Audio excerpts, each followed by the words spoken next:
So this is the initial reflection and plan video for our GLP project, and I would say that my culture is American culture. I think depending on who you ask, you're going to get a lot of different answers, but I view American culture as a lot of hardworking people who are always planning for the future and always looking for the next best thing. And I think in America, we value education tremendously. We're always about grades and what school you're going to, and I think you can even see that in elementary, middle, and high schools. Most parents want their kids to be going to the best schools that they can go to get the best education, so that they can get the best grades and then go to the best colleges to get the best jobs. And I think that that's really important when looking at America, because it's really hard for people to get a job if they don't go to get a degree past high school. Even getting a 2-year degree is not as good as getting at least a 4-year degree, or even getting a master's. A lot of jobs nowadays want you to at some point get a master's degree, which is a different view than how it was a long, long time ago. For me personally, my family was never really all about you have to get A's and you have to go to the best school in the country, because both my parents went to smaller community colleges and they just worked really hard to get good jobs and then continued to work really hard to move up in those jobs. And so for them, it was always just about trying your best and doing the best that you can.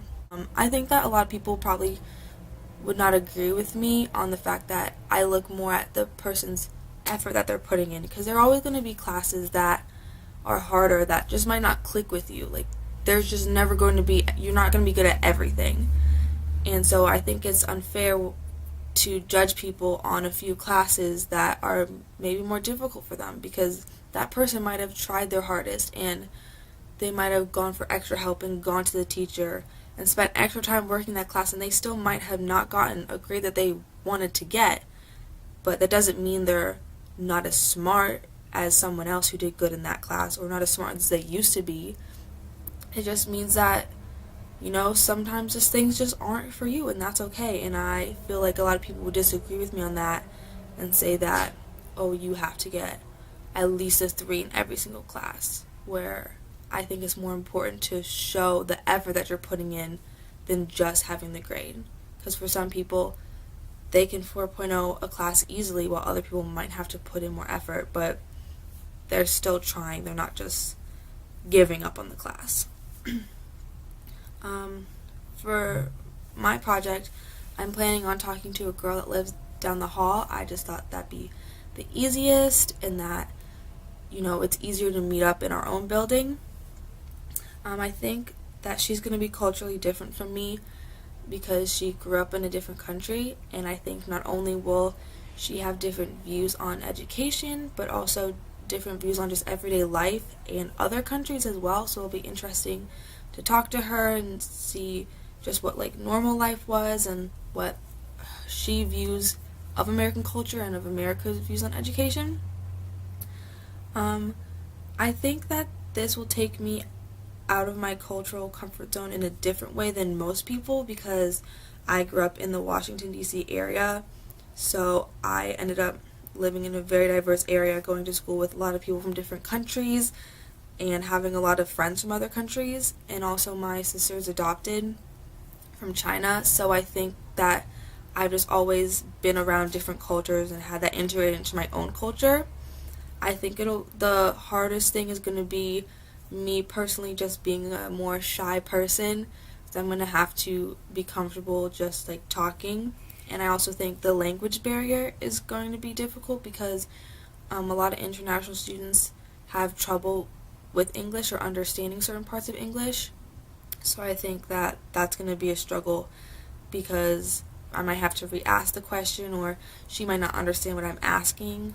So I think that that's going to be the most culturally difficult things that's going to take me out of my comfort zone. And my plans for our meetings are, I think the first one, I'm just going to talk to her downstairs, like in our cafeteria, because it's an easy location to meet up, and it's both a place that we're comfortable with because we live here and we're always in the caf. And I think that being comfortable in the area that we're meeting for the first time is going to be really important and help us have an easier conversation and be able to talk to each other easier. And then for our second meeting, I think I'm either going to take her to like one of the activities that we're having in our building coming up, because there are some really fun like art ones, like tie-dyeing t-shirts and like Bob Ross paintings. And for me, like I was always really into doing crafts like at home and at school, and like tie-dyeing shirts was a really big thing for me when I was younger. And so I think that'd be really fun. Or I'll take her ice skating, because we also did that a lot. That was like the cool thing to do like on a Friday afternoon after school, is like go ice skating and you can hang out with your friends. And I think doing a really fun activity like that, I'll be able to like understand like what her and her friends would do like after school for fun. And I think that that'll be a really interesting perspective too, because I think extracurriculars are also really important, just as well as education.